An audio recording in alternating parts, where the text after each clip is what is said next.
All right, guys, so I am back. We are going to pick up with David's kingship, God's covenant with David, his son Solomon, and how that's going to lead us into prophets and sort of where we're going for the rest of the year. So we've talked about Saul and David, about both how they've had their high points, but then also downfalls.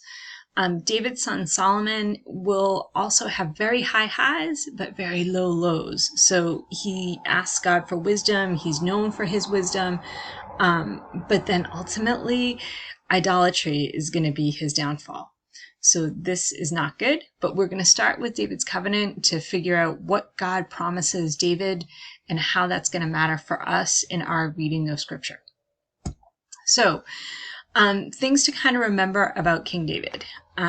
One of the things David does is he declares Jerusalem the capital of Israel, and David moves the Ark of the Covenant to Jerusalem, allowing God to dwell amidst the nation of Israel. If you remember from the book of Numbers, when Israel was traveling through the desert, they would follow that glowing column of God, and where that column landed, that's where they would encamp. They would put the Ark of the Covenant in the center and then spread out from there. If we went back even further than that, go all the way back to creation and Adam and Eve, they are dwelling with God. They are living in the Garden of Eden, being able to talk and kind of communicate with God.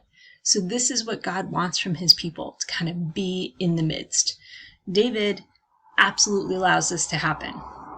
And so by setting aside Jerusalem as Israel's capital and bringing the Ark of the Covenant there, it's this giant invitation to invite God to dwell in the midst of the nation Israel, and really highlights like David's faithfulness. This is huge, huge. So then we have God's covenant with David. And it's this idea that from David's offspring, God will establish a kingdom. Okay, so somewhere in the line of David, from the house of David, descended from David somewhere, we will have a Messiah, a king which will come. Foreshadowing, New Testament. Totally, we're going to see this with the person of Jesus Christ, and this is huge. So this is one of our big bridging points, which is going to connect up our promises and our covenants from the Old Testament into that story of the New Testament, which you guys will really get into much more as sophomores. So when we think about big themes coming out of the first and second book of Samuel and the first and second book of Kings, we see strong leaders as being faithful to God. So that faithfulness to God totally sets you apart. And this is the number one biggest qualification to be a strong leader.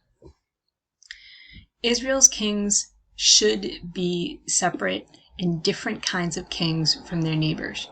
Why? Because Israel's kings, just like every other Israelite out there, is subject to the prophet and the law. How they live matters. So, how is Israel unlike other nations? It's because their God sets them apart. Their God cares for poor, widows, orphans, and foreigners, what we talked about at the beginning of our recap with Ruth. Israel's God is known for bringing about freedom and justice. So the whole Exodus story, freeing his people, really looking out for the least. This is what God does, and this is what Israel is called to do.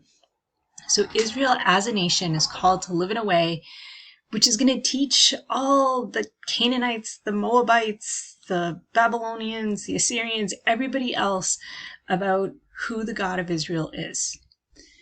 If we think about Pharaoh from the Exodus story, who's willing to kill all the newborn sons, or Canaanite kings who practice child sacrifice, Israel cannot live like that. So that's sort of our big bar, like we're called to live differently. When we get into descendants of David, the very first one we're going to see is David's son, Solomon. Solomon starts out very promising. God says he will give him whatever he wishes for, and Solomon asks for the gift of wisdom. So he could have asked for money, he could have asked for power, great victory in battle. He doesn't. He asks to be wise. smart gift. Things are looking up. It looks like this is going to be a great kingship. Solomon's kingship is marked by this time of peace and prosperity. Now, things that originally are intended to do good things sometimes break apart. So one of the ways Solomon maintains his peace is by creating allies with other nations, and he does so by marrying women from those nations.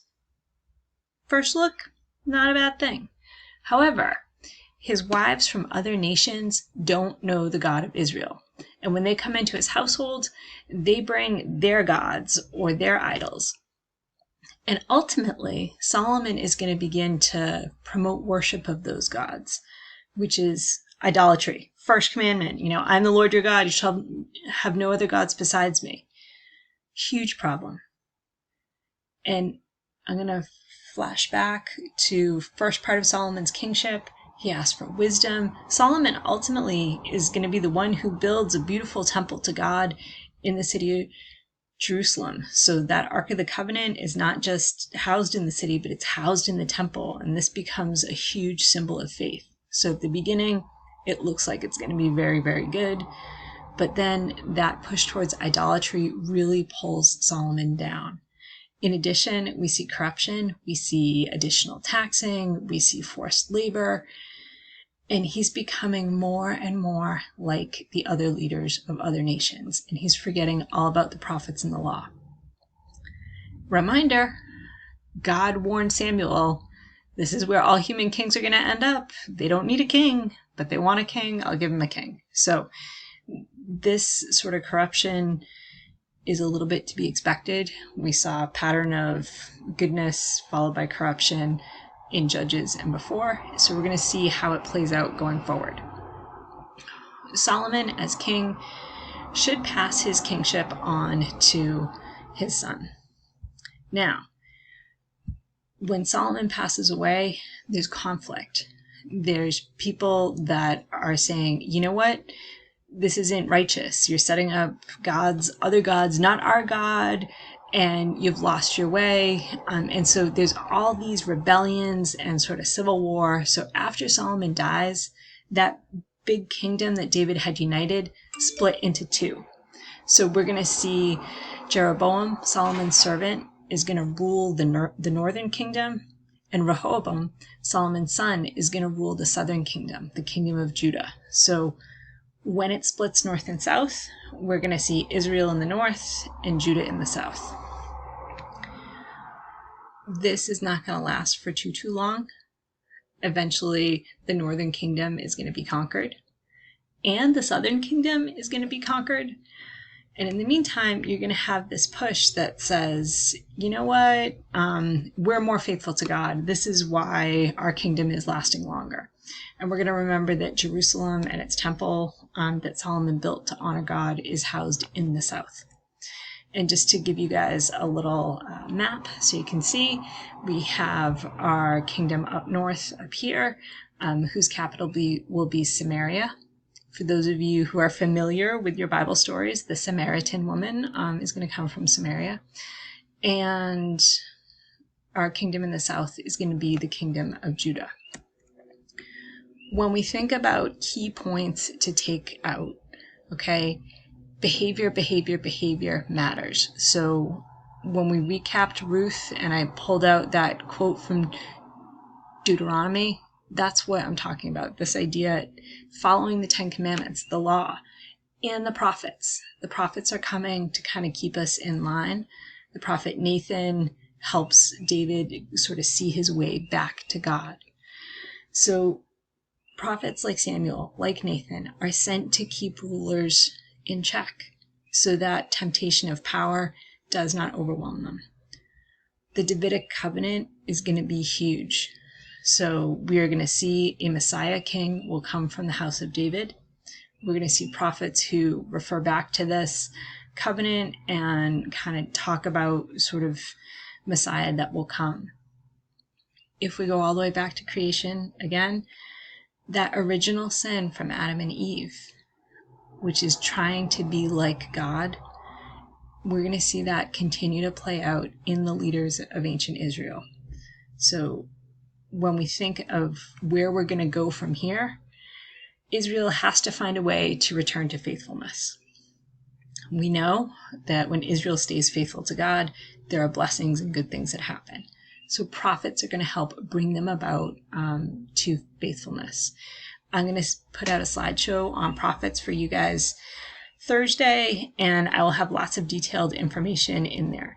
In the meantime, there's just a couple of things that I think are helpful to point out with prophets.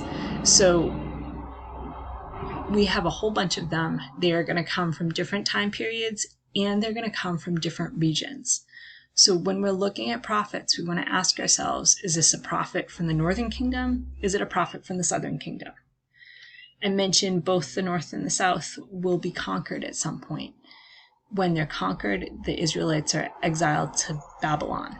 So another time check is this prophet from before the Babylonian exile or after the Babylonian exile? Final time check is going to be that the Israelites ultimately return to Jerusalem and rebuild. So is this going to be a prophet of the return? And so sort of where those prophets fall are going to kind of shape their tone. So if it's from the northern kingdom or the southern kingdom, they're pretty heavy in tone because they're warning about imminent capture and conquering. And really, Israel, you need to repent now, and very firm in tone. In contrast, our prophets from the time of the return are going to be really hopeful. This is a time where they're rebuilding, they're returning to God. So prophets as a whole, their tone is going to change depending on when and where they're from. And you guys can look forward to slides all about prophets. Prophets are great. And that's really where we're going to wind down, not just this video, but our academic year as well. So I look forward to seeing you guys and talking with you at our next live class. And I hope you are out there enjoying the beautiful day. Miss you all. Bye-bye.